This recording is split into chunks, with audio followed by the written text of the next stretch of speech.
आज हम लोग रिवाइज करने वाला है। The topic is profit prior to incorporation और ये चैप्टर हो चुका है। कुछ लोग उस चैप्टर में थे, कुछ लोग नहीं थे, कोई दिक्कत नहीं है, बट आज के लेक्चर में क्वेश्चन इस चैप्टर को रिवाइज करेंगे। प्रॉफिट प्रायर टू इनकॉर्पोरेशन ये चैप्टर सबसे इजीएस्ट चैप्टर है हमारे एसवाई का, और स्कोरिंग भी है। यहाँ पे आप अच्छी तरीके से स्कोर भी कर सकते हो। टॉपिक इजी है, आराम से हैंडल भी कर सकते हो। और ऑब्वियसली 15 मार्क्स का वेटेज है, 15 मार्क्स का वेटेज है एग्जाम मध्ये। 15 मार्क्स का सवाल है तो डायरेक्टली ये 15 हमारे हाथ में आ सकता है। तो ये चैप्टर है क्या, तो रिवीजन करते समय पहले मैं बेसिक पीपीआई है क्या वो बताऊंगा। उसके बाद यहाँ पे 2 रेशो में डिस्कस करने वाला हूँ, 3 रेशो, एक purchase ratio, sorry sales ratio, time ratio and specific ratio. ऐसे 3 रेशो है, वो मैं आपके साथ डिस्कस करूंगा। उसके बाद कैसे आइटम आपको क्लासिफाई करना है टाइम रेशो सेल्स रेशो से, वो मैं डिस्कस करने वाला हूं। और हम लोग एक क्वेश्चन फुल फ्लेज सॉल्व करके देखेंगे कि ये क्वेश्चन कैसे सॉल्व किया जाता है, राइट। तो आज के लेक्चर में हम लोग issue redemption of PPI, profit prior to incorporation, इसका रिवीजन करने वाला है। So what is the meaning of profit prior to incorporation? Okay, profit prior मतलब पहले, कंपनी इनकॉर्पोरेट होने से पहले के प्रॉफिट के बारे में उनको यहाँ पे डिस्कस करना है, राइट। सो कंपनी इनकॉर्पोरेट होने से पहले जो कंपनी प्रॉफिट कमाती है, उस प्रॉफिट को, ये प्रॉफिट को ढूंढना कैसे है, ओके, इनकॉर्पोरेशन से पहले के प्रॉफिट को ढूंढना कैसे है, ये पूरे चैप्टर में मुझे लर्न करना है, राइट। नॉर्मली होता क्या है, जैसे कंपनी रजिस्टर्ड होती है, खुद का बिजनेस स्टार्ट करती है, तो इमीडिएटली उनको इनकॉर्पोरेट सर्टिफिकेट नहीं मिलता। कंपनी का बिजनेस तो स्टार्ट होता है, पर कंपनी को इनकॉर्पोरेशन सर्टिफिकेट नहीं मिलता।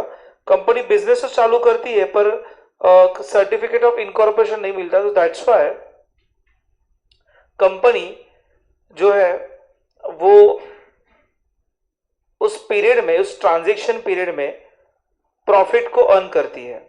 मतलब for example we can say here, यहां देखना कि 1 अप्रैल 2021 को ये आपका डेट ऑफ एक्विजिशन है। आपने किसी को बिजनेस का एक्वायर किया या बिजनेस को स्टार्ट किया, और आपको इनकॉर्पोरेशन सर्टिफिकेट मिला 1 जून 2021 को। Is a date of incorporation. यहाँ पे आपको इनकॉर्पोरेशन सर्टिफिकेट मिल गया, मतलब कंपनी का बर्थ हो गया यहाँ पे। और आपका ईयर एंड है 31 मार्च 2022। तो दिस पीरियड, ये जो पीरियड होता है उसको हम लोग कहते हैं प्री इनकॉर्पोरेशन पीरियड। क्या कहते हैं बेटा? Pre incorporation period. और इनकॉर्पोरेशन के बाद का जो प्रॉफिट होता है उसको हम लोग कहते हैं post incorporation period. Okay, pre incorporation period में जो भी प्रॉफिट होगा, प्री इनकॉर्पोरेशन पीरियड में जो भी प्रॉफिट होगा, so this profit is transfer to capital reserve. कहां पे ट्रांसफर किया जाता है? Capital reserve. और इसी प्री इनकॉर्पोरेशन पीरियड में लॉस हो गया ना, so this loss is transfer to goodwill. कहां पे ट्रांसफर किया जाता है बेटा? गुडविल ट्रांसफर किया जाता है। एंड पोस्ट इनकॉर्पोरेशन पीरियड में जो भी प्रॉफिट होगा बेटा, this profit it is called as a net profit. Okay, और जो भी लॉस होगा उस लॉस को भी हम लोग क्या कहते हैं बेटा? Net loss. Are you clear? समझ में आ रहा है? पर अभी दिक्कत ये है, प्रॉब्लम ये है कि प्रॉफिट को क्लासिफाई करने से पहले हम लोग को इनकम को भी 2 पीरियड में क्लासिफाई करना पड़ेगा। ओके, प्रॉफिट कैसे आता है? तो प्रॉफिट आता है इनकम माइनस एक्सपेंसेस। प्रॉफिट कैसे आता है बेटा? Income minus expenses. So income में से आप एक्सपेंसेस माइनस करोगे तो आपको क्या मिलेगा बेटा? प्रॉफिट मिलेगा। तो जैसे मुझे प्रॉफिट प्री और पोस्ट का चाहिए, उसी तरीके से इनकम भी मुझे प्री एंड पोस्ट का चाहिए। Pre incorporation profit, post incorporation income, pre incorporation income, post incorporation income. वैसे ही pre incorporation expenses, post incorporation expenses. और इनकम में से जब आप एक्सपेंस माइनस करोगे तभी जाके आपको क्या मिलेगा? प्रॉफिट मिलेगा। So much simple. और इजी क्लियर गाइस? और फिर ये जो इनकम और एक्सपेंस में 2 तरीके से क्लासिफाई करना है, तो यहाँ पे मुझे sales ratio, okay, purchase ratio, okay, उसके बाद टाइम रेशो, स्पेसिफिक रेशो, ये लर्न करना बहुत ही जरूरी है। ओके तो इसके लिए हमने सेपरेट लेक्चर सुना था, हमने सेपरेट लेक्चर उसकी पढ़ाई किए थे, how to calculate the ratios, ratio कैसे कैलकुलेट करते हैं। तो आज का मेरा टारगेट होगा ये रेशियो को पढ़ाना और एक सम को सॉल्व करना। कोशिश करते हैं कि पूरे सम सॉल्व करें या डिस्कस करें। ओके नहीं हुआ कोई दिक्कत नहीं है, नेक्स्ट लेक्चर में हम लोग कवर अप कर देंगे। ओके चलो तो मुझे बताओ टाइम रेशियो, वापस प्री इनकॉर्पोरेशन पीरियड क्या, इनकॉर्पोरेशन होने से पहले वाला प्रॉफिट को ढूंढना, मतलब प्री इनकॉर्पोरेशन पीरियड, वो प्रॉफिट आपको काउंट करना है। तो अभी ये टाइम रेशियो कैसे निकाला जाता है, टाइम रेशियो निकालने के लिए आपको क्या क्या देखने की जरूरत है। जब भी आप टाइम रेशियो देखते हो तो आपको तीन चीजें देखनी है। एक चीज देखना है DOA, so DOA stand for date of acquisition, business start कभी से हुआ, बिजनेस आपने एक्वायर्ड सामने वाले बंदे का कभी किया, डेट ऑफ एक्विजिशन। दूसरा देखना है date of incorporation, DOI, date of incorporation. और थर्ड देखना है क्लोजिंग डेट, क्या देखना बेटा, और इससे आपको क्या मिलेगा, टाइम रेशियो मिलेगा। क्या मिलेगा, फॉर एग्जाम्पल किसने कहा कि आपका डेट ऑफ एक्विजिशन 1 अप्रैल 2021 है, आपका डेट ऑफ इनकॉर्पोरेशन ये 1 जनवरी 2022 है, और ईयर एंड आपका क्लोज हो रहा है 31 मार्च 2022। तो मैं ऐसे कह सकता हूं कि 1 अप्रैल 2021 ये मेरा डेट ऑफ एक्विजिशन है, 31 मार्च 2022 ये मेरा क्लोजिंग डेट है। हेलो, और डेट ऑफ इनकॉर्पोरेशन क्या है हमारा, सो डेट ऑफ इनकॉर्पोरेशन है 1 जनवरी 2022। तो मुझे बताओ बेटा, अप्रैल, मई, जून, जुलाई, अगस्त, सितंबर, अक्टूबर, नवंबर, दिसंबर, तो कितना मंथ्स हुआ यहां से यहां तक दिसंबर तक, कितना मंथ्स हुआ, 9 मंथ्स। तो 9 मंथ्स ये आ गया आपका प्री पीरियड वाला, और जनवरी, फरवरी, मार्च कितना मंथ्स बेटा, 3 मंथ्स। ये 3 मंथ्स कौन सा आ गया बेटा, पोस्ट। तो मुझे बताओ यहां पे मेरा टाइम रेशियो निकल गया 9/3। इसको मिनिमाइज कर सकते हैं, कर सकते हैं। तो कितना आएगा, 3 1 जा 3 3 जा, टाइम रेशियो विल बी 3:1। तो टाइम रेशियो कैसे निकलता है, 3 कंपोनेंट्स है, कौन सा, date of acquisition, date of, आता वो प्रश्न है तो सर ये तो ठीक समझा सर, ये 3 कंपोनेंट लेना है, पर एग्जाम में कैसे पता चलेगा ये 3 चीजें से ही निकलता है। सर कोई भी सम देखो तो उसके स्टार्टिंग में ऊपर में आपको ये रेशियो मिलेगा।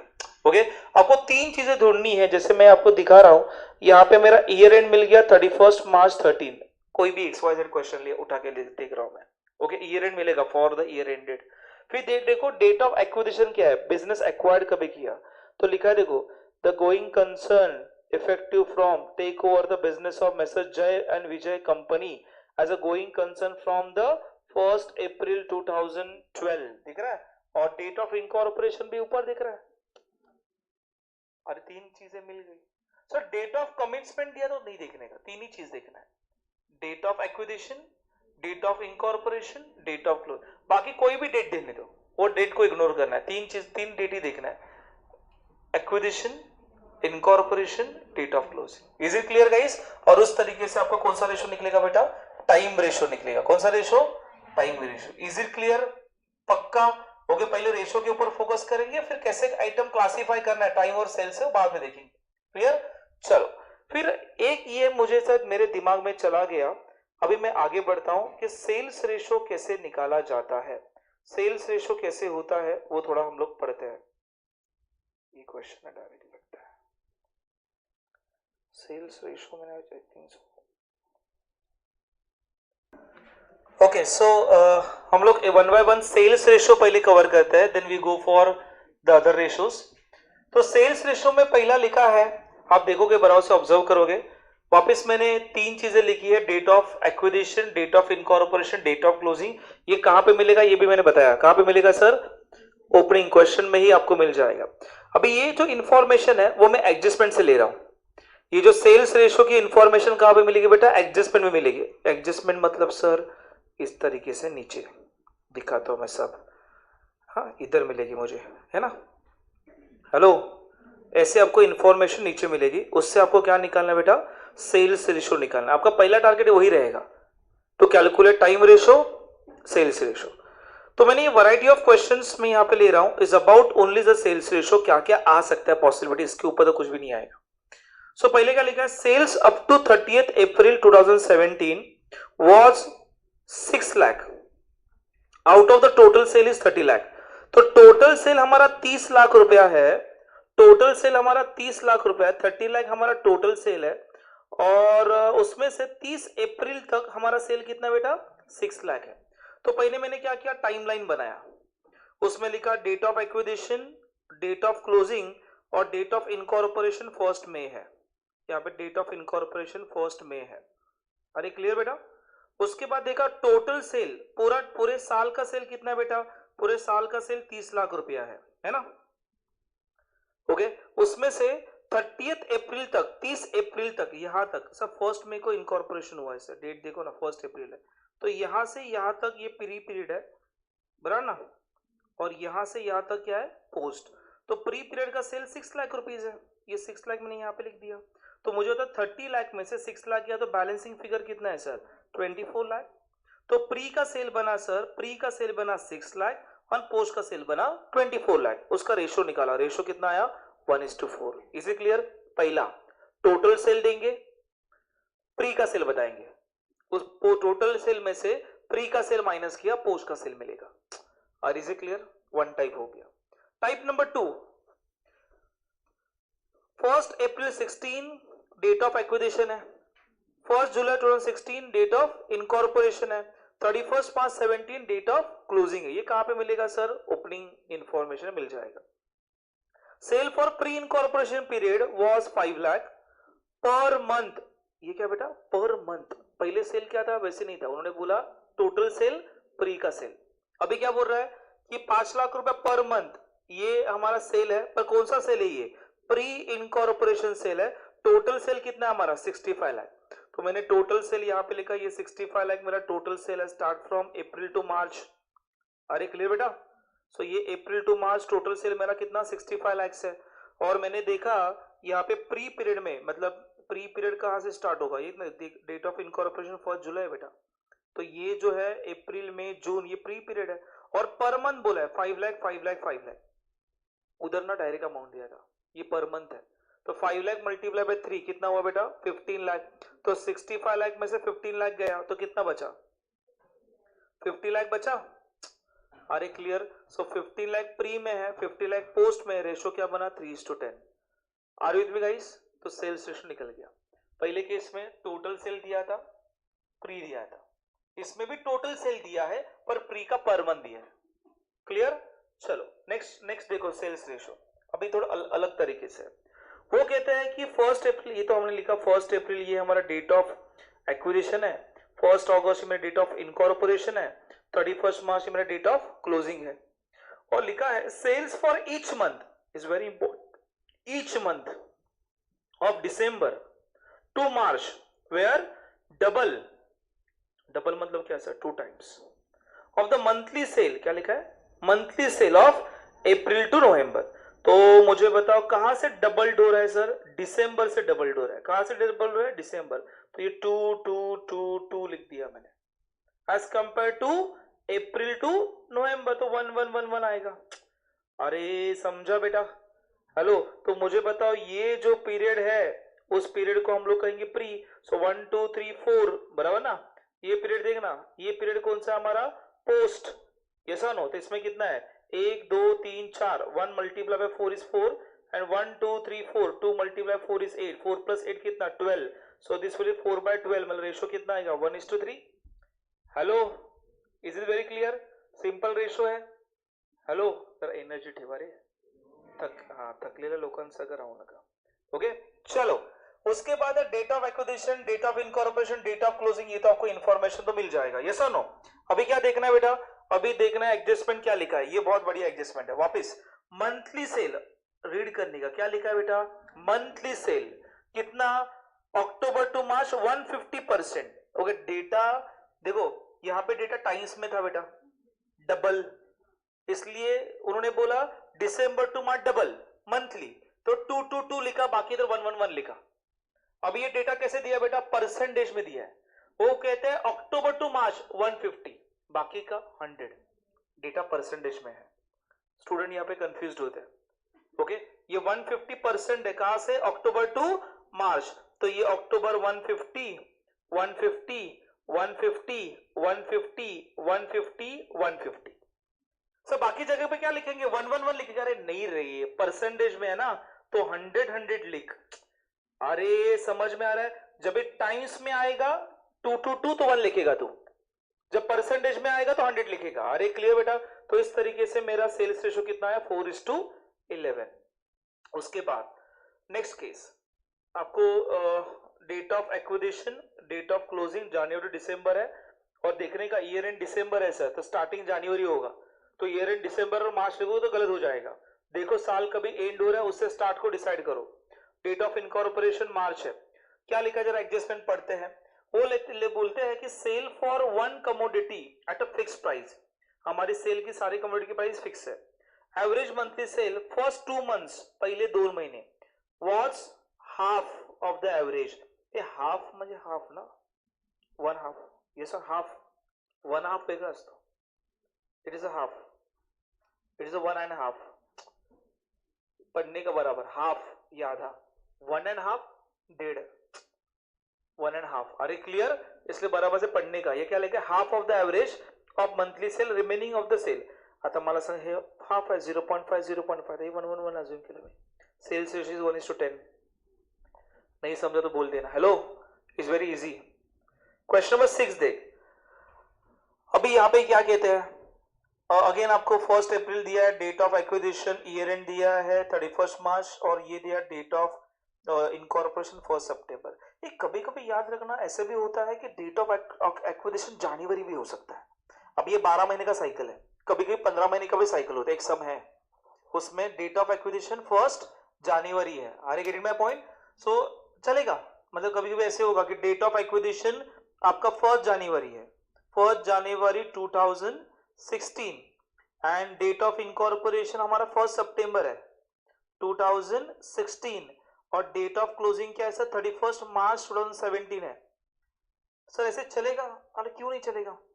ओके, जब पहला डेट स्टार्टिंग होता है तो इमीडिएटली स्टार्ट होने के बाद ईयर एंड नहीं होता कभी कभी, तो कंपनी स्टार्ट करती है जनवरी में, एंड है उसका मार्च, मतलब ये 15 महीने का साइकिल हुआ, जनवरी फरवरी मार्च, अगेन अप्रैल मई जून जुलाई अगस्त सितंबर अक्टूबर नवंबर दिसंबर जनवरी फरवरी मार्च, तो अप्रैल टू मार्च 12, और जनवरी टू मार्च 3, सो 12 + 3 15। सो पहला साल, पहला अकाउंटिंग ईयर, कोई भी कंपनी जब फर्स्ट इनकॉर्पोरेट होती है तो पहला साल 15 महीने का चलता है। अरे get it my point? Hello, yes और एज पर द लॉ बोल रहा हूं। ओके, सो पहला 15 मार्च चलेगा, कोई दिक्कत नहीं है। तो आप यहां से आप डेट ऑफ एक्विजिशन पकड़ोगे, फिर यहाँ पे डेट ऑफ इनकॉर्पोरेशन पकड़ोगे, तो 12 महीने का साइकिल नहीं मिलेगा, कितना मिलेगा बेटा, 15 का मिलेगा, एक सम है वैसे बुक में। तो मुझे बताओ, sale during the year under April and May 2016 15,000 per month, मतलब sales during the year April and May कितना, 15,000, तो अप्रैल में लिखा 15,000 और मई में लिखा 15,000 पर मंथ बोला है sir. June July August 3,000, June July August is 30,000, फिर September October November 36,000, September October and November 36,000, and December January February, December January February is 54,000, और मार्च कितना, 60,000। पर मंथ डेटा दिया है सर, जैसा डेटा उन्होंने बोला वैसे मैं अमाउंट डालते गया। तो ये मेरा प्री पीरियड हो गया, ये मेरा पोस्ट पीरियड हो गया। काउंट करो, सेल्स रेशो निकालो, इस 4:11। Are you with me guys? सब लोग मेरे साथ हो? जाएंगे आगे, चल आगे बढ़ सर। नेक्स्ट क्वेश्चन है, ये बढ़िया क्वेश्चन है, क्या लिखा है देखो। 1 अप्रैल मेरा डेट ऑफ एक्विजिशन है, 1 अगस्त मेरा डेट ऑफ इनकॉर्पोरेशन है, 31 मार्च ये मेरा डेट ऑफ क्लोजिंग है। और सब में क्या कहा है, सब में ये कहा है कि एडजस्टमेंट लिखा है कि the gross profit ratio post incorporation is increase to 30% from 25%. SAIL Limited initiated advertising campaign which resulted in an increase in a monthly average sale by 25%. Okay. Of monthly average sale by 25% of post incorporation period. तो ये जो company है उस company ने advertising campaign किया और इस advertising campaign की वजह से इनका जो मंथली सेल है, मंथली सेल बोला है, वो कितने से इंक्रीज हुआ? 25% से इंक्रीज हुआ। कहां पे? Post incorporation period. मतलब पहला सेल उनका 1 था, फिर इंक्रीज बाय 25%, 1 रुपी सेल था भाई, ऐसे एज्यूम करना 1 रुपी सेल था, तो 1 प्लस 25 तो 1.25 आया। देखना 1 प्लस 25 कितना आया? 1.25। तो ये 1.25 पोस्ट में आ गया। अरे क्लियर बेटा? इस 1.25 1.25 1.25 अब काउंट करोगे ये 4 हो गया और ये 8 10 हो गया। अरे समझा? पहले 25 था, बढ़ गया, ऐसा उनको कहना है। तो रेशो क्या हो गया? रेशो देखो, फिर रेशो ये 4:10 आ गया, पर ये रेशो एक्चुअल रेशो नहीं है, सेल्स रेशो है। ग्रॉस प्रॉफिट रेशो कैसे है? तो वो कहते हैं ग्रॉस प्रॉफिट मार्जिन क्या है सर? वो कहते हैं कि पोस्ट इनकॉर्पोरेशन में मेरा मार्जिन कितना है? 25%। नहीं, पोस्ट इनकॉर्पोरेशन प्रॉफिट कितना है? 25%। प्री में कितना है? 25%। ये क्या हो गया बेटा? ये सेल्स हुआ सर आपका, ये आपका सेल हो गया, ये आपका मार्जिन है। ग्रॉस प्रॉफिट रेशो कैसे आता है बेटा? So gross profit is equal to gross profit divide by sale multiply by 100। तो मुझे समझो ग्रॉस प्रॉफिट निकालना है तो उसका फॉर्मूला कैसे बनता है? Sales multiply by GP ratio. Okay, तो मैं क्या करूंगा यहाँ पे, उन्होंने कहा है, इतना कहा है कि पहला सेल हमारा नॉर्मल था, आप पोस्ट इनकॉर्पोरेशन पीरियड में हमने एडवर्टाइजिंग कैंपेन रन का किया, इसकी वजह से मेरा सेल 25% से इंक्रीज हो गया। देखो ये 25 और ये 25 दोनों भी अलग अलग है। वापस बोल रहा हूं, ये 25 और ये 25 ये अलग है, ये सेल्स की इंफॉर्मेशन है और ऊपर ग्रॉस प्रॉफिट रेशो की द ग्रॉस प्रॉफिट रेशो इस तरह का। ओके, तो सेल्स रेशो पहले मैं निकालूंगा। तो सेल्स रेशो क्या है कि पोस्ट इनकॉर्पोरेशन पीरियड में आपका सेल 25% से इंक्रीज हुआ। तो पहले था 1111, फिर 1 प्लस 25% तो कितना हुआ? 1.25। सो 1.25 लिख दिया। तो मुझे बताओ सेल्स यहाँ पे हो गया 4 प्री में, पोस्ट में कितना हुआ बेटा? 10। तो ये सेल्स हुआ sir. What about the gross profit ratio? Pre में ग्रॉस प्रॉफिट रेशो 25 है, कहां पे लिखा है? ऊपर लिखा है, पढ़। ग्रॉस प्रॉफिट रेशो कितना है सर? 25 है। पोस्ट में कितना हुआ सर? 30 हो गया। तो ये 25 लिखा, ये 25 लिखा यहाँ पे और ये 30 लिखा। ये 4 सेल है, 4 का 25 1, 10 का 33। सेल्स रेशो कितना, जीपी रेशो कितना हुआ? 1। दो अलग अलग है, सेल्स रेशो अलग है, ग्रॉस प्रॉफिट रेशो अलग है। Is it clear guys? And the last ratio is about the sales, similar इसके जैसा ही है, सेम ही है। Hello, clear? ओके, तो सेल्स रेशो निकालना बहुत इजी होता है।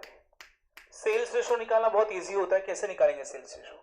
ओके, एक तो वो लोग पूरा टोटल सेल देंगे और प्री का बताएंगे, कभी कभी पूरा टोटल सेल देंगे, प्री का मंथली बताएंगे, कभी कभी पूरा मंथ का सेल बताएंगे कि अप्रैल में इतना, मई में इतना, जून में इतना, जुलाई में इतना। अदरवाइज कभी टाइम्स भी बताएंगे कि अप्रैल में, जून में 2 टाइम्स, बाकी सब जगह 1 1 1 1। कभी कभी परसेंटेज में बताएंगे। अरे क्लियर? ओके, और इस तरीके से आपको क्या निकालना बेटा? सेल्स रेशो निकालना है। एक बार आपने टाइम रेशो और सेल्स के ऊपर कमांड पा ली तो समझ लेना चैप्टर आपका हो गया। मेन तो time ratio and sales ratio है, ये आपने निकाल लिया। मैं बोलूंगा पूरा क्वेश्चन, पूरा सॉल्यूशन ही आपके हाथ में आ गया, राइट? चलो, तो इधर तक तो समझा। मैं चाहता हूं आगे कि इसका फॉर्मेटिंग कैसे करना है। See the formatting. ओके, इसका फॉर्मेटिंग कैसे करना है? किधर गया ये? ओके, सी अदर रेशो भी देखते हैं। इसमें fixed expenses and administrative expenses, fixed expenses and administrative expenses कौन से रेशो से डिस्ट्रीब्यूट करना है? सो आपका रेंट, सैलरी, इलेक्ट्रिसिटी एक्सपेंसेस आप कौन सा रेशो डिस्ट्रीब्यूट करोगे बेटा? Time ratio. कौन सा रेशो? जोर से बोल, कौन सा रेशो? Time ratio. तो आपकी रेंट है जो फिक्स्ड एक्सपेंस है, जो फिक्स्ड एक्सपेंस है कौन सा रेशो जाएगा? Time ratio. जो वेरिएबल एक्सपेंस है, जो सेलिंग एक्सपेंस है, जो आपके सेल्स के ऊपर डिपेंड होते हैं, कौन सा रेशो जाएगा?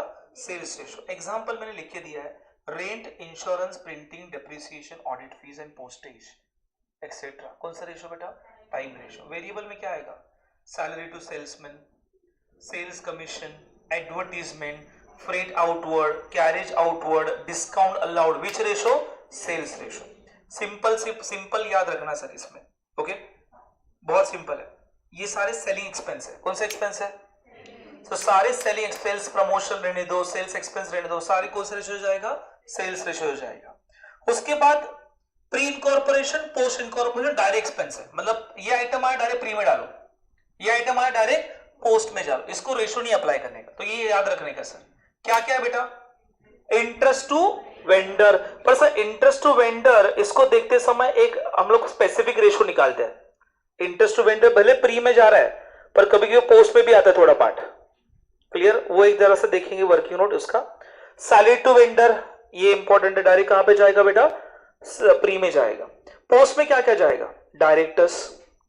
सब प्री इनकॉर्पोरेशन होने से पहले डायरेक्ट कंपनी नहीं होती, वो इनकॉर्पोरेशन होने के बाद कंपनी होती है। तो कंपनी के डायरेक्टर को जो आप सैलरी दोगे वो कहां पे जाएगा बेटा? Direct post. डिबेंचर इंटरेस्ट कहां पे जाएगा? Post. Discount on issue of debenture कहां पे जाएगा? पोस्ट। शेयर इश्यू एक्सपेंस कहां पे जाएगा? पोस्ट। शेयर ट्रांसफर फीस कहां पे जाएगा? पोस्ट। इफ ऑडिट फीस की कोई इंफॉर्मेशन आपको दी नहीं गई है, if no information is given, तो कौन सा रेशो बेटा? टाइम। स्पेसिफिक प्रॉब्लम बोला गया है तो पोस्ट। अरे क्लियर? ऑडिट फीस के बारे में कोई भी इंफॉर्मेशन नहीं है तो कौन सा रेशो जाएगा बेटा? टाइम रेशो जाएगा। Income tax is charge against the profit. Income tax ये प्रॉफिट के सामने जाता है, तो इनकम टैक्स के लिए क्या देखने का sir? Pre and post incorporation का रिस्पेक्टिव प्रॉफिट। ये बहुत रेयरली आएगा एग्जाम में, पर आएगा तो इनकम टैक्स आपके प्रॉफिट के ऊपर होता है। जितना प्रॉफिट उतना टैक्स ना। तो जो आपका प्रॉफिट बिफोर टैक्स आएगा, समझा, रेशो निकाल के उस रेशो से आपको इनकम टैक्स रिस्पेक्टिव हेड में डाल देना है। क्लियर? सो ये आपको याद रखना बहुत इंपॉर्टेंट है। वापस बोल रहा हूं, फिक्स एक्सपेंसेस कौन सा रेशो? Time ratio. जोर से बोल, fix expenses, variable expenses, sales ratio. फिर प्री एंड पोस्ट वाला, पोस्ट वाला याद रखो। पोस्ट में क्या? डायरेक्टर फीस, डायरेक्टर सैलरी, उसके बाद इंटरेस्ट ऑन डिबेंचर्स, उसके बाद बेटा share issue expenses return of, share transfer fees, discount on issue of debenture, ये सब कहां पे जाएगा बेटा? पोस्ट में। कंपनी इनकॉर्पोरेट होने के बाद के सारे खर्चे हैं। Are clear? ओके चलो, तो ये पार्ट यहां तक क्लियर है। सर इसका प्रेजेंटेशन कैसे करेंगे, फॉर्मेट कैसे बनाएंगे? तो फॉर्मेट वर्टिकल बनाना है। कैसे बनाना है? और ना इसका एक अच्छी बात क्या बताए, एग्जाम में पता चलता है कि सही आंसर है कि गलत आंसर है। लास्ट वाला आंसर मैच होता है सर। ये बॉटम है ना, बॉटम जो प्रॉफिट आप निकालोगे वो आपके आंसर के साथ क्या होगा? मैच होगा। मैच हो रहा है तो समझ लेना 15 लेके हम लोग आ गए, नहीं हुआ तो ढूंढते बैठना। क्लियर? ओके चलो, इसका फॉर्मेट बहुत इजी है। Income minus expenses. क्या फॉर्मेट है? अरे जोर से बोलना। Income minus expenses. क्या फॉर्मेट है? Income minus expenses. So income में सब प्रॉफिट एंड लॉस अकाउंट के क्रेडिट साइड के item, profit and loss account credit side के आइटम, और एक्सपेंस में profit and loss account debit side के आइटम। सो इनकम में से आपने एक्सपेंस माइनस किया, आपको प्रॉफिट मिलेगा। सिंपल। क्या बोला मैंने? इनकम में से आपने एक्सपेंस को माइनस कर किया तो क्या मिलेगा? प्रॉफिट मिलेगा। अरे इज इट क्लियर? समझता है? ओके और इस तरीके से आपको प्रॉफिट आ जाएगा। प्री में समझो प्रॉफिट आ गया तो उसको क्या कहेंगे बेटा? Capital reserve. और प्री में, पोस्ट में आपको प्रॉफिट आ गया तो क्या कहेंगे? Net profit. समझा? हेलो? ओके चलो, अभी जितने सब मेरे पास अवेलेबल है तो फटाफट से मैं करवा के देता हूं। रिवाइज करेंगे एक एक क्वेश्चन। ओके मैं क्वेश्चन यहां से सॉल्व कर रहा हूं, हमारे नोट से मैं क्वेश्चन सॉल्व कर रहा हूं। सॉल्व मतलब प्रॉपर्ली सॉल्व नहीं कर रहा, ऑडिट कर रहा हूं। ऑडिट समझ में आ रहा है ना? चेकिंग बराबर किया कि नहीं किया। अरे ये सुनो, सो हम लोग चेकिंग कर रहे हैं। चेकिंग किया मतलब हम लोग को पढ़ाई करना है, रिवाइज करना है। तो रिवीजन में ऐसे ही किया जाता है। मैं ऐसे एज्यूम करूंगा कि आपको थोड़ा सा आपने पढ़ाई किया है तो आगे बढ़ना थोड़ा मेरे लिए इजी जा सकता है। चलो so we go for the question. Okay so यहाँ पे मेरा क्वेश्चन है, उसका आंसर मैं यहाँ पे देख रहा हूँ। XYZ लिमिटेड कंपनी का नाम है। हमारे बुक से क्वेश्चन नंबर 16 है, मैंने लिखा है क्वेश्चन नंबर 2, पर हमारे बुक से 16 क्वेश्चन है। तो देखो क्या है, XYZ limited company was incorporated on 1 July 2012 is the date of incorporation to acquire the business from 1 April 2012। तो एक्विजिशन का डेट को अंडरलाइन किया। इट्स रिसीव्ड द सर्टिफाइड, देखो सर्टिफिकेट ऑफ कमिटमेंट मिल गया। हम लोग को देखना नहीं है सर, सर्टिफिकेट ऑफ कमिटमेंट देखना नहीं है, मुझे डेट ऑफ इनकॉर्पोरेशन चाहिए। ईयर एंड क्या बेटा 31st। सो उस बेस के ऊपर मैंने टाइम रेशो निकाला।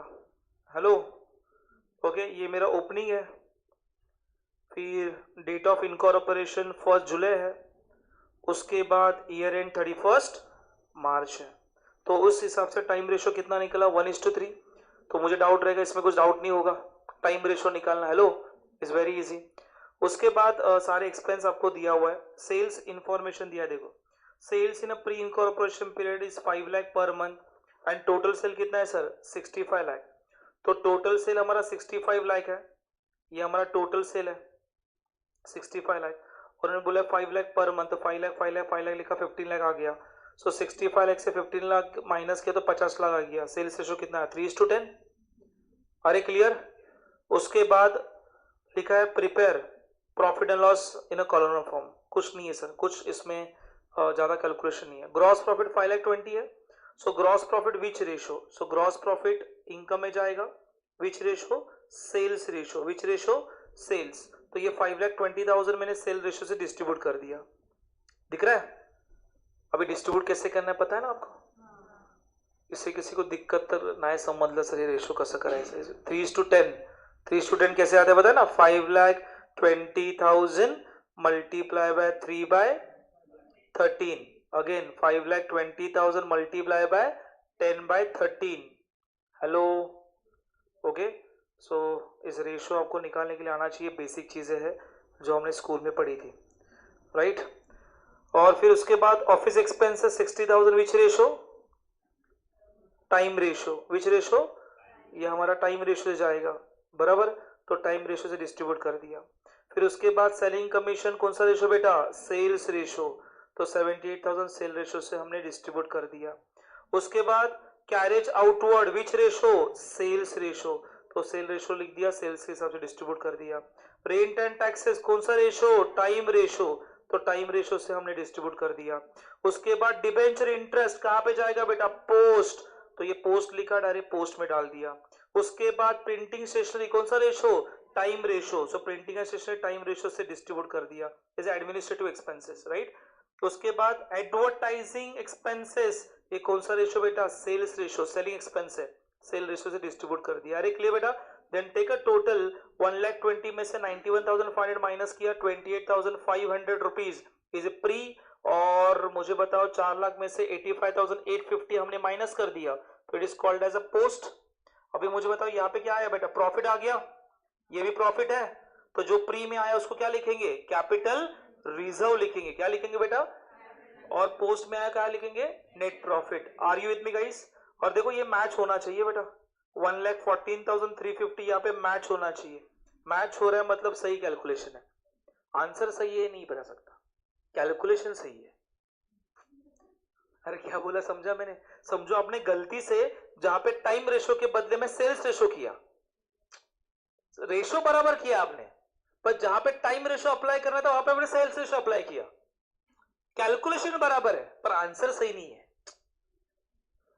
अरे समझ में आ रहा है, ये मैच हो रहा है मतलब क्या सही है कैलकुलेशन। आंसर सही है कि नहीं सही है पेपर चेक करने के बाद पता चलेगा। आपने ये समझ सवाल क्या बनाया है, तो टाइम रेशो अप्लाई कर, सेल रेशो अप्लाई कर, कुछ भी अप्लाई कर, आंसर तो मैच होगा ही।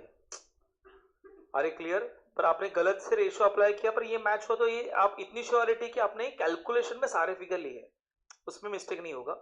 लॉजिकली अपने टाइम का सेल, सेल का टाइम क्या रहेगा तो मिस्टेक हो सकता है। क्लियर। चलो so we go for the next question. Next question कौन सा है बोल सकते हो, मुझे बता सकते हो। चलो we go for the next question. So next question हमारा है क्वेश्चन नंबर 17। देखो question, company was incorporated on 1 September 2011 is a date of incorporation with the effect from 1 April 2011। पहली कंपनी प्रोप्राइटरी थी, अभी वो इनकॉर्पोरेट होगी, कंपनी हो गई, ईयर एंडेड 31 मार्च है। तो इससे मुझे टाइम रेशो मिल सकता है, तो चेक करते हैं कि हमारा टाइम रेशो यहाँ पे मैच हो रहा है क्या। तो यस सर, 1 April 2011 ये आपका डेट ऑफ एक्विजिशन है, फिर 1 September ये आपका डेट ऑफ इनकॉर्पोरेशन है, और 31 मार्च ये हमारी ईयर एंड है। तो इस हिसाब से टाइम रेशो निकला 5/7, करेक्ट। Yes sir. उसके बाद इमीडिएटली नीचे जाऊंगा और सेल्स रेशियो ढूंढूंगा सम सॉल्व करने से पहले। रेडी रखना है, टाइम रेशियो सेल्स रेशियो हमेशा आएगा ही आएगा। सेल्स रेशियो क्या बोला, sale during the year ended 3 lakh rupees out of which 1,80,000 relate to post incorporation period. तो 3 लाख को 2 पार्ट में डिवाइड करो। ये 1,80,000 कौन सा है बेटा, पोस्ट। सो 3 लाख में से 1,80,000 माइनस किया तो 1,20,000 क्या हो गया बेटा, प्री। तो मुझे बताओ इस तरीके से सेल्स रेशियो कितना बना, 2:3। अरे समझा, तो टाइम रेशियो सेल रेशियो निकला, आधा काम खत्म हो गया मेरा। ओके चल आगे बढ़। एडजस्टमेंट के नीचे पढ़ता हूं, कुछ लिखा है, कुछ नहीं है सर, कुछ नहीं है सर, पोस्टिंग करना है। ओके तो ग्रॉस प्रॉफिट 50,000 इनकम में लिख दिया, ग्रॉस प्रॉफिट 50,000 सेल्स रेशियो से डिस्ट्रीब्यूट कर दिया। उसके बाद ऑफिस स्टाफ 12,000 है, तो 12,000 मैंने कौन सा रेशियो, टाइम रेशियो ना बेटा, टाइम रेशियो से मैंने यहाँ पे डिस्ट्रीब्यूट कर दिया। उसके बाद लिखा प्रोप्राइटर। अरे प्रोप्राइटर पहले वो प्रोप्राइटरशिप थी, उसका कन्वर्जन कंपनी में हुआ ना, तो ये कौन सा पीरियड में जाएगा बेटा, pre. Director salary post, proprietor salary pre. तो ये 3,000 कहां पे जाएगा बेटा, प्री में जाएगा। यस सर बराबर है। उसके बाद बोल जनरल एक्सपेंस फिक्स्ड, फिक्स कौन सा रेशियो बेटा, टाइम रेशियो। फिक्स कौन सा रेशियो, टाइम रेशियो। सो टाइम रेशियो से हमने डिस्ट्रीब्यूट कर दिया। उसके बाद वेरिएबल कौन सा रेशियो, सेल्स रेशियो, तो ये सेल्स रेशियो से हमने इसको डिस्ट्रीब्यूट कर दिया। उसके बाद ट्रैवलिंग एक्सपेंसेस ऑफिस स्टाफ, ये ऑफिस स्टाफ कौन सा ratio, time ratio. Office staff कौन सा रेशियो, टाइम रेशियो। और सेल्समैन कौन सा रेशियो बेटा, सेल्स रेशियो, तो ये सेल्स रेशियो से जाएगा। ए इज इट क्लियर गाइस, समझ में आ रहा है। तो यहाँ पे आप देखोगे टोटल मैंने यहाँ पे कर दिया, तो 22,300 एंड 27,200 और 50,000, 50 में से 50 गया नील। ये हमारा 2,300 नेगेटिव आया सर, ये लॉस है, ये नेगेटिव आया, ये प्रॉफिट आया। तो ये नेगेटिव आया उसको क्या कहा मैंने, गुडविल, और जो पॉजिटिव आया उसको क्या कहा, नेट प्रॉफिट। अरे क्लियर। और इसके टोटल देखोगे जीरो है, तो इधर भी आंसर जीरो होना चाहिए। देखना 50,000 GP, 50,000 expenses, answer will be nil ना, कैलकुलेशन सही है। अरे क्लियर, समझा। चल आगे बढ़, आगे बढ़। नेक्स्ट क्वेश्चन बोल दे फटाफट से, नेक्स्ट क्वेश्चन कौन सा है। क्वेश्चन नंबर, नेक्स्ट क्वेश्चन बहुत इंपॉर्टेंट है, एग्जाम के पॉइंट ऑफ व्यू से ऐसा बड़ा बड़ा क्वेश्चन 15 मार्क्स के लिए पूछ सकते हैं। ये छोटा छोटा क्वेश्चन ना 7-8 मार्क्स के लिए आएगा, समझ ना, 7-8 और 15 ऐसे होता है ना। ओके तो छोटा छोटा क्वेश्चन पूछा 7-8 के लिए, तो छोटे छोटे क्वेश्चंस, उसमें only time ratio sales ratio निकालो। पर जहां पे मैक्सिमम वर्किंग नोट आएंगे, ओके तो वहां पे 15 मार्क्स के लिए सवाल आएगा।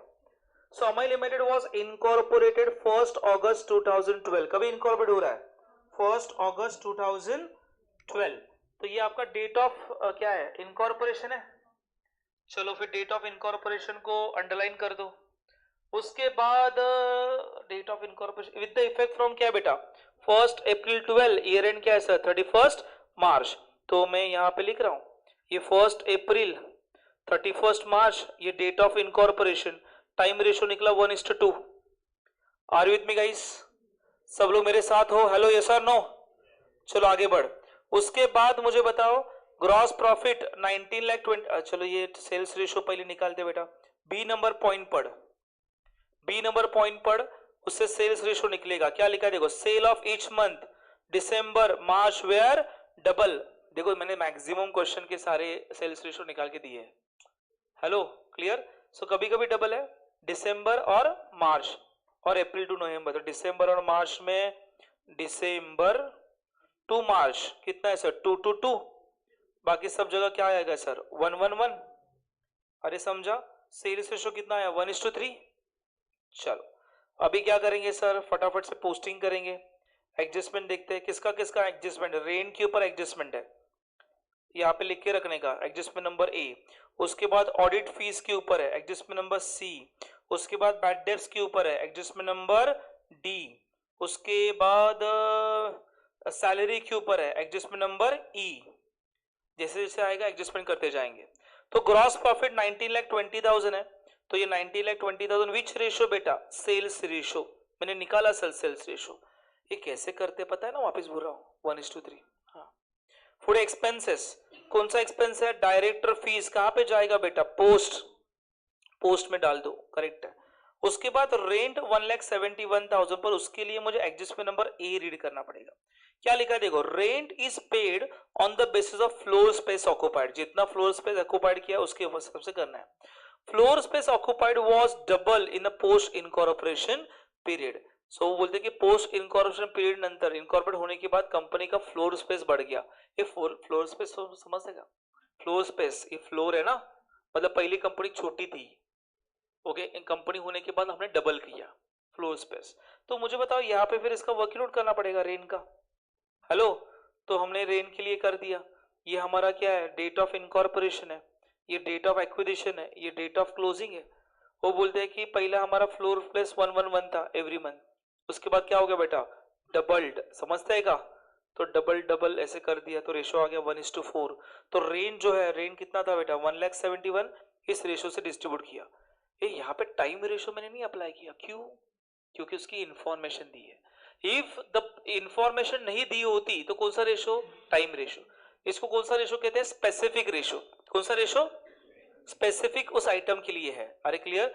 और इस हिसाब से 34,200 एंड 1,36,800 हमने यहाँ पे वर्किंग नोट से निकाला है। अरे क्लियर, चल आगे बढ़। उसके बाद बैड डेब्ट्स लिखा है सर बैड डेब्ट्स के लिए आपको डी नंबर एडजस्टमेंट रीड करना पड़ेगा। क्या लिखा है, bad debts 1,000 were respect of sale affected 2 year ago, 2 साल पहले का है। अरे सर 2 साल पहले का है, अरे 2 साल पहले का मतलब कंपनी इनकॉर्पोरेशन होने से भी पहले का है। अरे क्लियर, इसलिए सेल्स को मैं 2 पार्ट में डिवाइड करेगा, या बैड डेब्ट्स को देख, 24,000 बैड डेब्ट्स है, ये देख सर, ये देख बराबर, तो उसको 24,000 लिख दिया। ये 1,000 कितने का सर, 2 साल पुराना है, तो कहां पे जाएगा, प्री में जाएगा। ये बाकी 23,000 ये करंट ईयर का है। अच्छा पब्लिक क्या करता है पता है, पब्लिक क्या करता है पता है, ये प्री तो बाकी बचा हुआ पोस्ट। अरे गया ना तू, अरे समझा, ये प्री पोस्ट है, ये 2 साल पहले का बोल रहे हैं, इस साल का नहीं बोल रहे हैं, 2 साल पहले का बोल रहा है। बाकी बचा 23,000 करंट ईयर का है। फिर करंट ईयर आपको 2 पार्ट में डिवाइड हुआ है, प्री एंड पोस्ट। क्लियर। सो 23,000 जो है वो सेल्स रेशियो जाएगा प्री और पोस्ट में। तो 23,000 1/4, 3/4, 5,750, 17,250। सो प्री को मैंने एक साथ ले लिया 1,000, 5,750, 6,750, पोस्ट को मैंने एक साथ ले लिया। अरे क्लियर। और इस तरीके से मैंने यहाँ पे बैड डेब्ट्स को पोस्ट किया 6,750 and 17,250। Are you with me guys, सब लोग मेरे साथ हो, हेलो यस और नो। चल आगे बढ़। उसके बाद क्या बेटा, सैलरी है, ओके, सैलरी एडजस्टमेंट नंबर ई, बहुत बढ़िया एडजस्टमेंट है ये, ई वाली एडजस्टमेंट। क्या लिखा है देखो, mister among was a working partner in a firm, entitled remuneration is 24,000 per month. From 1st August 2012, he was made managing director of the company and was entitled salary 30,000 per month। इधर तक, और full stop ना रुकने के लिए होता है, आप ऐसे रीड करते हो ना, ऐसे रीडिंग कर रहे हो, फुल स्टॉप कॉमा पॉज लेने का, हेलो ये अलग है। Remaining salary is to be 2 clerk employed during the period of 1st July 2012 to 30th November 2012। वो कहते हैं कि एक अमंग करके एक पार्टनर था, पहले पार्टनर्स थे, हिज एंटाइटल्ड रेम्यूनरेशन कितना 24,000 पर मंथ। तो पार्टनर जाएगा प्री में, डायरेक्टर रेम्यूनरेशन कहां पे जाएगा, पोस्ट में। तो डायरेक्टर होने से पहले 24,000 उसकी सैलरी थी, डायरेक्टर होने के बाद 30,000 हो गई। डेट भी दिया ऐसा, कभी से, ये ना, कभी से 1st August 2012। तो उसका वर्किंग नोट करना पड़ेगा, ये देखो, ओके। सैलरी, किसकी सैलरी कर रहा हूं रे, ये यहाँ पे पार्टनर और यहाँ पे डायरेक्टर, ये समझता है। तो पहली सैलरी कितनी थी 24, 24, 24, 24, और फिर अगस्त से, यहाँ पे लिखा है, सब लिखा है सर, अगस्त से कितनी सैलरी हो गई बेटा 30,000 पर मंथ हो गई, पहले 24,000 थी। तो मैंने यहाँ पे 24, 24, 24, 24, फिर 30, 30, 30, 30, 30, 30, 30, 30। सो ये आ गया 96,000 पार्टनर के लिए, 2,40,000 डायरेक्टर के लिए। तो देखो ना, फिर बचा कितना है, टोटल सैलरी कितना है, टोटल सैलरी है 3,66,000। सर कहां से मिला, ये देखना, ये देख, है ना 3,66,000। तो ये 3,66,000 ये हो गया हमारा पार्टनर का सैलरी 96, ये हो गया 2,40,000 डायरेक्टर, बाकी बचा कितना बैलेंसिंग 30। ये किसका है बेटा, क्लर्क का है। तो क्लर्क के बारे में क्या लिखा है, वो कहते हैं remaining salary is to be 2 clerk, 2 clerk की है। Okay, during the period 1 April to 1 July से लेके 30 सितंबर। तो क्लर्क की सैलरी देखो कैसे मैंने डिवाइड किया। क्लर्क कहां से कहां तक थे, remaining salary for 2 clerk employed during the period of, कभी से काम कर रहे बेटा वो लोग, ये क्लर्क 1 जुलाई से काम कर रहे, कभी से काम कर रहे हैं 1 जुलाई से, और कभी तक, तो 1 जुलाई से लेके कभी तक रहे, नवंबर तक, दिख रहा है। और 2 ही क्लर्क थे हमारे पास, इसके पहले क्लर्क नहीं थे। तो पहले 2 क्लर्क जुलाई को अपॉइंट किया, नवंबर को छोड़ के चले गए, अभी कोई भी क्लर्क नहीं है हमारे पास। तो मुझे पता ये 2 तो आ गया प्री में, हेलो, ये कहां पे आ गया, प्री में आ गया, ये सुनो, और बाकी बचे हुए यहाँ पे ये पोस्ट में आ गए। अरे समझा, तो रेशो क्या बना रहे, 1:4 बना। तो बाकी ये 30,000 है ना, हमने 1:4 से डिस्ट्रीब्यूट किया, 6,000 प्री और ये पोस्ट। अभी क्या करने का, कुछ नहीं, प्री वाला जोड़ दे, 96 6,000, अरे समझा, फिर 2,40,000 एंड 24,000, कितना आ गया 2,64,000, और ये आ गया टोटल। और उसी तरीके से मैंने यहाँ पे 3,66,000 पोस्ट किया। अरे क्लियर, समझा। So this adjustment is very very most important adjustment to calculate. उसके बाद आपको क्या करना है, लाइन से जाएंगे, इंटरेस्ट ऑन डिबेंचर जो डायरेक्ट पोस्ट में जाएगा। सो इंटरेस्ट ऑन डिबेंचर कितना है 48,000, सो इंटरेस्ट ऑन डिबेंचर ये पोस्ट में चला गया। जाएंगे आगे, उसके बाद डेप्रिसिएशन 1,32,000 है, तो डेप्रिसिएशन भी कौन सा रेशो बेटा, टाइम रेशो से डिस्ट्रीब्यूट होगा। उसके बाद डेप्रिसिएशन हो गया। प्रिलिमिनरी एक्सपेंसेस कहाँ पे जाएगा बेटा, पोस्ट में जाएगा, तो ये डायरेक्टली पोस्ट में डाल दिया। उसके बाद general expenses which ratio, time ratio, तो जनरल एक्सपेंसेस टाइम रेशो से हमने डिस्ट्रीब्यूट कर दिया। उसके बाद commission to sale which ratio, sales ratio, तो सेल के रेशो से हमने यहाँ पे डिस्ट्रीब्यूट कर दिया। उसके बाद बोल printing and stationery which ratio, time ratio, तो टाइम रेशो के हिसाब से मैंने यहाँ पे डिस्ट्रीब्यूट कर दिया। उसके बाद क्या, advertising expenses which ratio, sale ratio से हमने डिस्ट्रीब्यूट कर दिया। उसके बाद audit fees which ratio, time ratio. Sir adjustment वही लिखा है सर, उन्होंने वही लिखा है, उन्होंने कुछ नहीं। Audit fees for entire year 99.99% audit fees time ratio से जाता है। ओके, एंटायर पूरे साल का है। उसके बाद कैरेज आउटवर्ड कौन सा रेशो, सेल्स रेशो, ये सेल रेशो डिस्ट्रीब्यूट किया। उसके बाद इलेक्ट्रिसिटी चार्जेस कौन सा रेशो, टाइम रेशो से डिस्ट्रीब्यूट किया। उसके बाद insurance premium which ratio, time ratio से डिस्ट्रीब्यूट किया। Are you with me guys, सब लोग मेरे साथ हो, यस और no. And then take a total, ये आपने टोटल कर दिया यहाँ पे, और फिर आपने प्री से प्री माइनस किया, पोस्ट से पोस्ट माइनस किया, यहाँ पे बैलेंस आ गया, नील प्रॉफिट है तो इधर भी नील ही चाहिए सर, है ना, यस सर। पर आप देखोगे यहाँ पे 107 निगेटिव आया मतलब गुडविल है, 107 पॉजिटिव आया मतलब नेट प्रॉफिट है। So this question is very most important because इसमें 2 एडजस्टमेंट है, एक रेंट वाला एडजस्टमेंट एंड दूसरा सैलरी वाला एडजस्टमेंट। अरे क्लियर, वो करके जाने का। जाएंगे आगे, चल आगे बढ़, नेक्स्ट क्वेश्चन का नंबर बता, फिर में हम लोग आगे बढ़ेंगे। उसके बाद हमने सॉल्व किया क्वेश्चन नंबर 7। क्वेश्चन नंबर 7 के पास आ जाओ, यही क्वेश्चन नंबर 7 है, विकी प्राइवेट लिमिटेड। ओके, सो इसमें पढ़ने जैसा है इंटरेस्ट ऑन वेंडर, ये पढ़ने जैसा है सर, यही बात कर रहा था मैं आपको, इंटरेस्ट ऑन वेंडर। और इधर पब्लिक मिस्टेक करता है या इस रेशो में निकालने के लिए मिस्टेक करता है। सो interest on vendor is very easy. Okay, चलो देखते हैं। पहले तो टाइम रेशो तो ऑलरेडी मैंने आपके साथ इसके बारे में डिस्कशन किया है, तो टाइम रेशो तो इजी है सर, कैसे निकालेंगे, तो 1 August is the date of incorporation.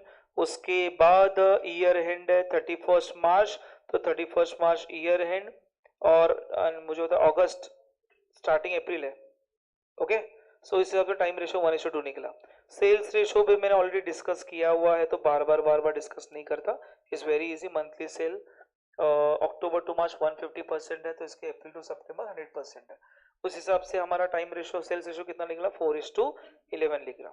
उसके बाद बैड डेब्ट्स के लिए एडजस्टमेंट है सर, नंबर 2 एडजस्टमेंट, उसके बाद इन्वेस्टमेंट सोल्ड, तो profit on sale of investment दिख रहा है, उसके लिए एडजस्टमेंट नंबर 3 है।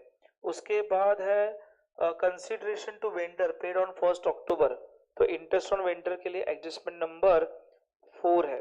और रेंट इज इंक्रीज, और रेंट के लिए एडजस्टमेंट नंबर 5 है। चलो सर स्टार्ट करेंगे। तो ये ऊपर वाला जो ट्रेडिंग दिखा रहा है इज इग्नोर इट, मुझे ये नहीं चाहिए सर, ये क्लासिफाई करना ही नहीं है। मुझे क्या क्लासिफाई करना है, प्रॉफिट एंड लॉस अकाउंट। क्या क्लासिफाई करना है, तो शुरुआत में ग्रॉस प्रॉफिट से ही करेगा। अरे क्लियर। सो देखो ग्रॉस प्रॉफिट से ही किया मैंने, है ना, 1,20,000 विच रेशो, सेल्स रेशो निकाला हमने, सेल रेशो से डिस्ट्रीब्यूट कर दिया। उसके बाद profit on sale of investment 20,000 है, उसके लिए एडजस्टमेंट नंबर 3 रीड करना है। तो नंबर 3 एडजस्टमेंट क्या है, इन्वेस्टमेंट सोल्ड इन 1 नवंबर। अरे इन्वेस्टमेंट 1 नवंबर को बेचा बेटा, नवंबर नवंबर नवंबर कौन से पीरियड में आ रहा है बेटा, पोस्ट पीरियड में आ रहा है, तो ये प्रॉफिट भी किसका है बेटा, पोस्ट का है। अरे क्लियर। प्रॉफिट आप प्री पोस्ट में नहीं कर सकते इन्वेस्टमेंट का, तो जो जिस मंथ में आपने किया रहेगा उस पीरियड में, जिस पीरियड में आपने सेल किया रहेगा उस पीरियड में प्रॉफिट बुक कर देने का। तो 20,000 पोस्ट में चला गया, तो ये आपकी टोटल आ गई। ओके। उसके बाद पीनल अकाउंट डेबिट साइड, पहला आइटम कौन सा बेटा, salary. So salary which ratio, तो salary will be time ratio, time के हिसाब से डिस्ट्रीब्यूट कर दिया। उसके बाद रेंट 9,000 है, मैंने रेंट 9,000 लिखा, पर उसके लिए आपको वर्किंग नंबर 3 देखना बहुत ही जरूरी है। और वर्किंग नंबर 3 कहां पे गया, 3 इधर है। तो वर्किंग नंबर 3 क्या बोलता है, वो कहता है कि rent was increase 500 rupees per month to 1,000 per month effective from 1 October 2012। Rent पहले कितना था बेटा, 500, वो कितना हो गया 1000, कभी से सर, 1 अक्टूबर से हुआ। ठीक है, तो मैं यहाँ पे कभी से हुआ, अक्टूबर से इंक्रीज हुआ, तो 500 500 लिख दिया मैंने। और अक्टूबर में कितना हुआ बेटा, 1000। अरे क्लियर। तो मुझे बताओ यहाँ पे April to July 2000 and August to March 7,000। Hello hello, समझते हैं का। सो ये आ गया 2,000 7,000 2,000 7,000 9,000 का ब्रेकअप मिल गया, 9,000 ही था सर रेंट, ऐसे मैच होना चाहिए। तो वो मुझे बताओ ये 2,000 मैंने 6,000 2,000 नहीं इधर नहीं, ये वाला 2,000 और 7,000 रेंट मैंने पोस्ट कर दिया। Are you with me guys, अरे समझा क्या, फुड़े बोला। उसके बाद क्या है सर, बात क्या है उसके बाद बोलो। Office expense which ratio, time ratio, है ना, टाइम रेशो से हमने डिस्ट्रीब्यूट कर दिया। उसके बाद sales commission is where, sales commission which ratio, sales ratio. उसके बाद है बैड डेब्ट्स विच रेशो बेटा, बैड डेब्ट्स रीड कर बैड डेब्ट्स की इंफॉर्मेशन है, क्या लिखा है, bad debts in the respect of sale affected 2 year ago. Sir ये एडजस्टमेंट और प्रीवियस एडजस्टमेंट में फर्क क्या था पता है सर, उधर अमाउंट था, यहाँ पे अमाउंट दिया नहीं है। ओके टपली मार, हाँ ओके सी।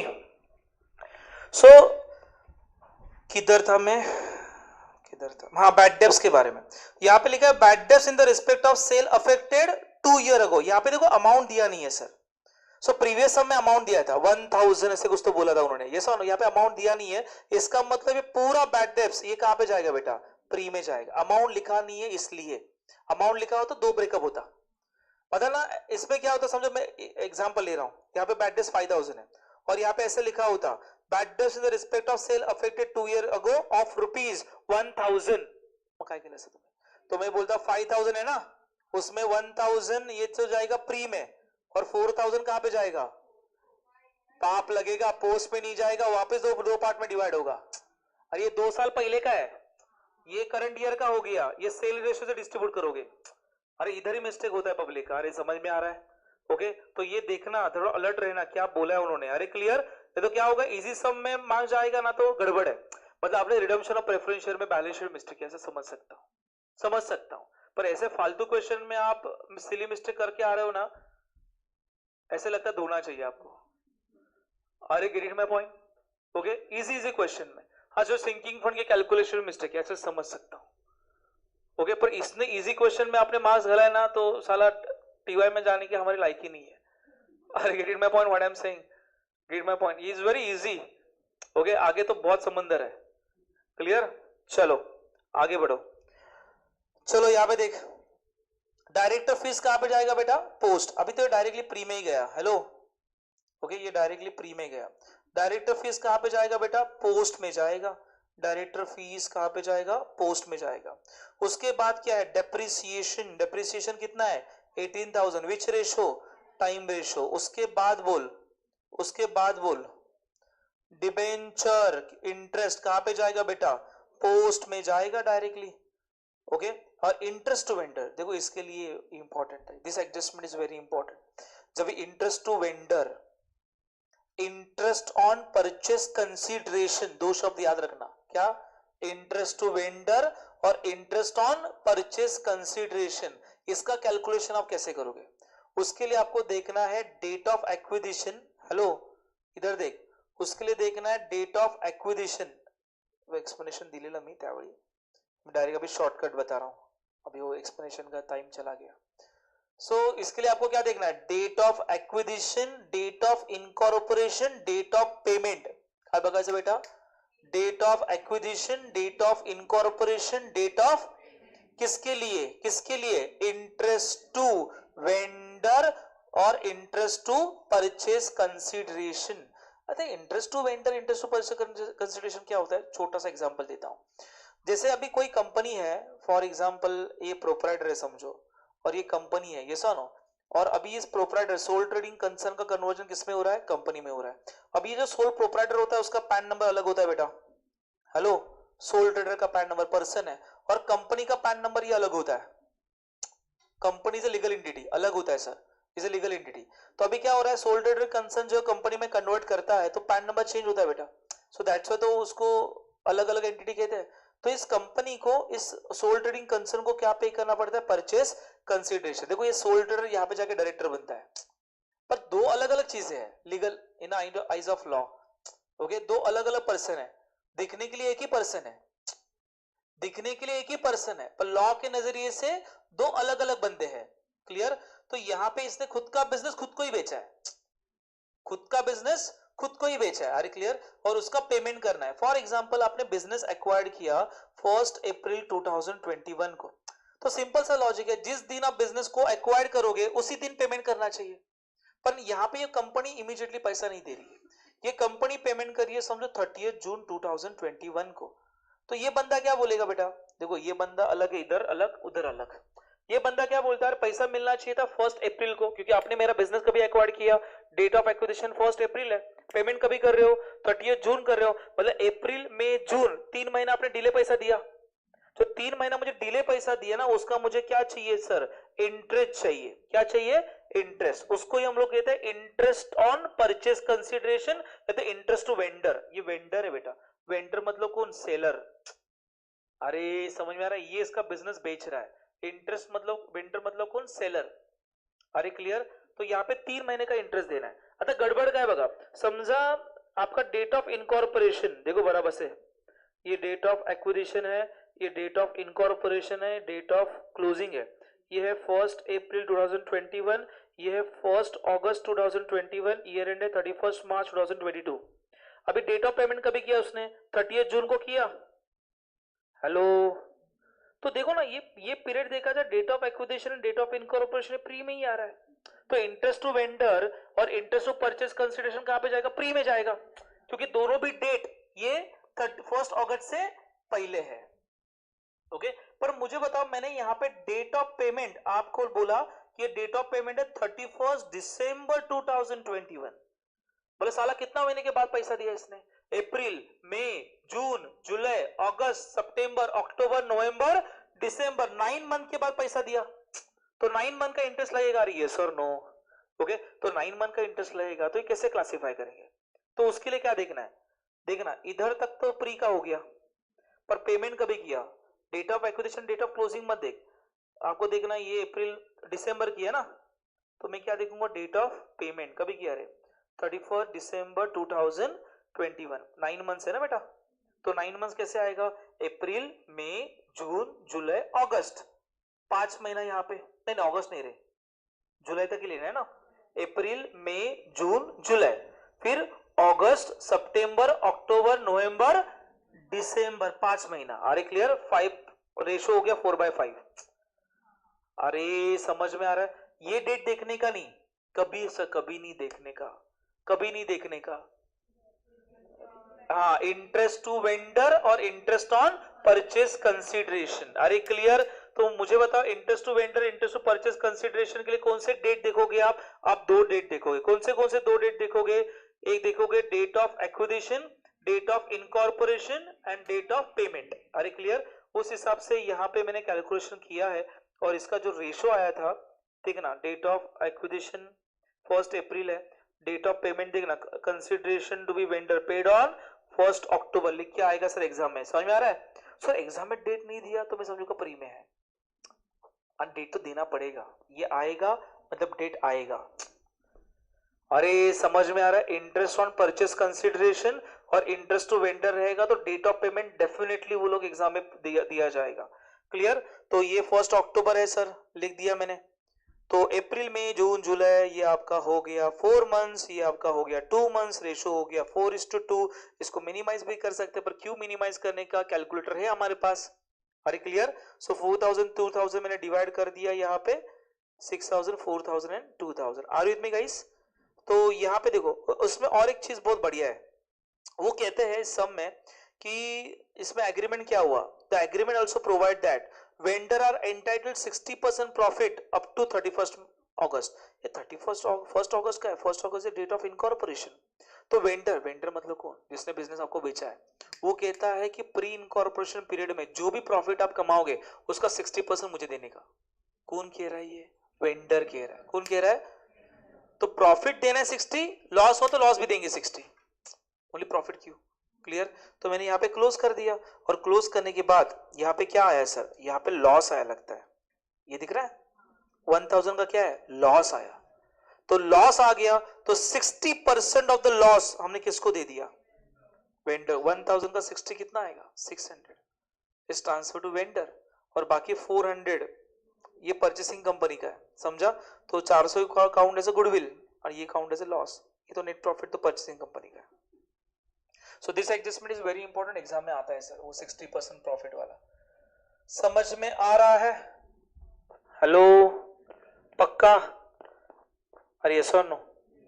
जाओ आगे, द लास्ट क्वेश्चन करेंगे and then we end this chapter. Okay, basically थोड़ा मैंने रिफ्रेश कर दिया चैप्टर को, अभी दिमाग चलेगा थोड़ा, आगे वाले क्वेश्चंस भी घर पे जाके देख लेना तो चैप्टर खत्म हो जाएगा। अरे क्लियर? तो बार बार देखने की जरूरत नहीं है। ओके चलो, so we go for the next question. मुझे बताओ नेक्स्ट क्वेश्चन हमने कौन सा लिया था? चलो तो क्वेश्चन नंबर 10 के पास जा रहा हूं, लास्ट क्वेश्चन आज के रिवीजन का। So Mrs Nimesh private limited was incorporated 1 August 2012। तो डेट ऑफ इनकॉर्पोरेशन क्या है बेटा? 1 August 2012 to take over the business of Chinmay limited. Chinmay is a vendor. Hello, Chinmay कौन है? Vendor, the seller. अरे यस और नो? और डेट ऑफ इनकॉर्पोरेशन 1 अक्टूबर कभी एक्वायर किया? 1 April 2012 is the date of acquisition. Year end क्या बेटा? 31 मार्च is the date of closing. Okay, so इससे मुझे क्या मिला सर? टाइम रेशो मिला। टाइम रेशो निकाला आपने सर? यस सर, हमने टाइम रेशो निकाला। डेट ऑफ एक्विजिशन 1 अप्रैल है, डेट ऑफ क्लोजिंग 31 मार्च है। Yes sir, date of incorporation, date of incorporation कितना है सर? 1 अगस्त है, बराबर ना? उससे टाइम रेशो कितना निकला? 1:2 निकला। सर सेल्स रेशो चिंदी, सर चिंदी सेल्स रेशो बहुत इजी है। क्या लिखा है देख, क्या लिखा है? उन्होंने लिखा है कि सेल्स 30 सितंबर के बाद sales for the year amount rupees 8 lakh arose evenly per month. Up to 30 सितंबर तक सेल आपका इवनली था। उसके बाद ऐसे दिखाया गया रिकॉर्ड में कि आपका सेल कितने से बढ़ा? 2/3 से इंक्रीज हुआ। कितने से इंक्रीज हुआ? 2/3। तो 2/3 से इंक्रीज हुआ, 1 + 2/3 1 + 2/3 दिख रहा है यहाँ पे? हेलो, ये 2 डिवाइड बाय 3 मतलब क्या? 0.66 कर कैलसी के ऊपर, है ना? तो 2 डिवाइड बाय 3 कितना हुआ? 0.66। अरे समझ में आ रहा है? इंक्रीज बाय 2/3, तो 1 + 2/3 किया मैंने। सब बाकी जगह पे क्या क्या लिखने का? 1 1 1। अरे क्लियर? सो ये हो गया 2/3 इज 0.66 प्लस 1 किया तो 1.66। ये आपका प्री पीरियड है, ये आपका पोस्ट पीरियड है। देखो सेल्स कहां से इंक्रीज हो रहा है? 2/3 कहां से? During the rest of the period. Rest मतलब बैलेंस। ओके, सो पूरा रेस्ट ऑफ द पीरियड। तो आपका सेल्स रेशो कितना है? 1:3। तो टाइम रेशियो निकला, सेल्स रेशियो निकला, अभी क्या फटाफट से क्लासिफाई कर दो। एडजस्टमेंट रीड करता हूँ, ऑफिस रेंट एडजस्टमेंट नंबर 1 नहीं 2, तो ऑफिस रेंट की नंबर 2 लिखता हूँ। उसके बाद बोल travelling expenses adjustment number 3, travelling yes sir, आगे बोल सर। उसके बाद bad debts adjustment number 4, bad debts adjustment number 4। उसके बाद बोल mister Chinmay account is audited, so ये ऑडिट फीस के लिए एडजस्टमेंट नंबर 5। उसके बाद बोल डेप्रिसिएशन एडजस्टमेंट नंबर 6, रीड नहीं कर रहा हूं, जस्ट मैं देख रहा हूं कहां पे कौन सा एडजस्टमेंट एलोकेट हो रहा है और अप्रोप्रिएट माना है, ठीक है। तो मुझे बताओ पहले में ग्रॉस प्रॉफिट लेगा 1 लाख रुपीस, सो कौन सा रेशो, सेल्स रेशो। उसके बाद शेयर ट्रांसफर फीस कहां पे जाएगा, पोस्ट, ओके। उसके बाद ऑफिस सैलरीज 24,000, टाइम रेशो से डिस्ट्रीब्यूट किया। उसके बाद चिन्मय की सैलरी, चिन्मय कौन है बेटा, वेंडर, वेंडर मतलब कहां पे जाएगा, प्री में जाएगा, तो प्री में 2,000 रुपए ट्रांसफर कर दिया। उसके बाद advertisement which ratio, sales ratio से डिस्ट्रीब्यूट कर दिया। उसके बाद क्या, printing and stationery time ratio से मैंने डिस्ट्रीब्यूट कर दिया। सब लोग मेरे साथ हो, चल आगे बढ़। Travelling expenses working note number 3 करना है सर, नंबर 3 एडजस्टमेंट नहीं, वर्किंग नंबर 1 करना है, नंबर 3 एडजस्टमेंट रीड करना है। Travelling expenses include 1,600 towards the sales promotion and balance travelling expense are fixed in the nature. तो यहाँ पे आ जाओ ट्रैवलिंग एक्सपेंस के पास, यस सर आ गए sir. So total travelling expense कितना है बोल मुझे, तो टोटल ट्रैवलिंग एक्सपेंसेस मेरा है 4,000, तो मैंने यहाँ पे 4,000 लिख दिया। उसमें से 1,600 about the sales promotion, balance कौन सा है, travelling which is a fixed कौन सा रेशो जाएगा, टाइम रेशो। सेल्स प्रमोशन कौन सा रेशो, सेल्स रेशो। सो 1,600 सेल्स रेशो डिस्ट्रीब्यूट किया एंड 2,400 मैंने टाइम रेशियो डिस्ट्रीब्यूट किया। तो प्री वाला पकड़ो, 400, 400, 800, 1,200, 1,200, 1,600, 2,800। तो यहाँ पे मुझे ब्रेकअप मिल गया सर। अरे इज इट क्लियर, चल आगे बढ़। ऑफिस रेंट सो ऑफिस रेंट कितना है 9,600, एडजस्टमेंट नंबर 2 पढ़ना है। Office rent paid 8,400 per annum लिखा है सर, क्या लिखा है, पर एनम। तो मैं क्या करूंगा, 8,400 डिवाइड बाय पहले 12 कर, सो 8,400 डिवाइड बाय 12 कर, पर मंथ का कैलकुलेशन करके बता कितना आ रहा है, मुझे बता दे। ओके कितना आ रहा है बेटा, 700 पर मंथ आ रहा है। उसके बाद उन्होंने लिखा ये 8,400 कभी तक है, अप टू 30th सितंबर 2012। उसके बाद कितना हुआ 10,800, सो 10,800 पर मंथ ने डिवाइड किया तो कितना आया, 900 रुपए आ गया। तो मुझे बताओ बेटा यहाँ पे ऑफिस रेंट जो है वो 30th सितंबर तक पे करना है ना, सितंबर तक आपका कितना रेंट है पर मंथ 700। उसके बाद रेंट कितना हुआ 900, तो यहाँ पे देखो 700 सितंबर तक लिख दिया, नहीं सितंबर, हाँ सितंबर तक लिख दिया। उसके बाद अक्टूबर के बाद कितना हुआ सर 900। फिर आप प्री और पोस्ट में उसको क्लासिफाई करो, अरे क्लियर। ये डेट ऑफ इनकॉर्पोरेशन 1 अगस्त है, तो प्री में आ गया 2,800, पोस्ट में आ गया 6,800, टोटल 9,600 मैच होना चाहिए। 9,600 जो है वो यहाँ पे मैच होना चाहिए सर, मैच भी हो गया सर, तो ये आप यहाँ पे पोस्ट कर सकते हो 9,600। Is it clear. उसके बाद इलेक्ट्रिसिटी चार्जेस टाइम रेशियो, जरा फास्ट जा रहा हूं मैं, ओके। इलेक्ट्रिसिटी चार्जेस कितना है, टाइम रेशियो से डिस्ट्रीब्यूट कर दिया, जो भी है वो 5,100। डायरेक्टर फीस कहाँ पे जाएगा बेटा, पोस्ट में जाएगा, तो पोस्ट में डाल दे। उसके बाद ऑडिटर फीस, मैंने बोला ना हमेशा ऑडिटर फीस टाइम रेशियो से ही जाता है, राइट, ओके। ऐसा एक भी क्वेश्चन नहीं है कुछ, तो ये टाइम रेशियो जाता है, तो ये 2,200 और 800 आ गया। उसके बाद देखो कभी कभी एग्जाम में ऐसे आ सकता है, अभी भी एक भी एडजस्टमेंट नहीं है, कि audit fees, audit charges paid after the incorporation, तो पूरा खर्चा पोस्ट में जाएगा। एग्जाम में ऐसे आ गया audit is done after incorporation, तो कहां पे जाएगा, पोस्ट में जाएगा। अरे क्लियर। उसके बाद क्या है, बैड डेब्ट्स 1,200 एडजस्टमेंट है सर, एडजस्टमेंट है, रीड कर क्या लिखा है, depth is 400 taken over by vendor और 800 इन the respect of September. 400 plus 800 कितना हुआ 1,200। अरे है क्या 1,200, सब ब्रेकअप दिया है सर, रोने की बात कोई भी कुछ भी नहीं है, अरे गिवन, ओके। उसके बाद क्या, commission on sale which ratio, sales ratio. उसके बाद प्रीलिमिनरी एक्सपेंसेस कहां पे जाएगा, पोस्ट में जाएगा, अरे क्लियर बेटा। उसके बाद डिबेंचर इंटरेस्ट कहां पे जाएगा, पोस्ट में जाएगा, अरे क्लियर। उसके बाद क्या है, इंटरेस्ट ऑन कैपिटल कहां पे जाएगा बेटा, प्री में जाएगा। अरे कैपिटल के ऊपर इंटरेस्ट सोल ट्रेडर को मिलता है, पार्टनर्स को मिलता है, कंपनी को नहीं मिलता, शेयर होल्डर को। अरे डिबेंचर इंटरेस्ट मिलता है, अरे क्लियर बेटा, इसलिए डिबेंचर इंटरेस्ट पोस्ट में डाला देख, अरे क्लियर। उसके बाद डेप्रिसिएशन एडजस्टमेंट नंबर 6 रीड करना है। क्या लिखा है? Depreciation include 600 of asset acquired in post incorporation. इधर भी पब्लिक माती खातो। ओके क्या करता है ये? 600 रुपया पोस्ट में ना, तो बाकी बचाओ प्री में। अरे पागल, इसने क्या लिखा है? जो एसेट उसने एक्वायर्ड किया पोस्ट में उसका डेप्रिसिएशन है। जो एसेट उसने खरीदा ना, नया एसेट, उसका डेप्रिसिएशन 600 रुपीज है। तो क्या करने का? अरे बेटा देखना, यहाँ पे डेप्रिसिएशन है ना, तो डेप्रिसिएशन जो है ये 2100 रुपीज है। ये जो 600 रुपया वो न्यू एसेट का है, लिखा है सर, दिया है उन्होंने, पढ़ना थोड़ा सा। Depreciation include 600 for asset acquired. Acquired म्हणजे काय? विकत घेतली। एक्वायर्ड इन पोस्ट इनकॉर्पोरेशन पीरियड। ओके 600 रुपया, तो 600 यहां पे डाल दिया मैंने। अरे गेट इट माय पॉइंट। बाकी बचा 1500। ये बाकी रिमेनिंग एसेट का हुआ। वो कौन से रेशियो देने का? टाइम। पर पब्लिक क्या करता है? ये 600 पोस्ट 1500 प्री गया।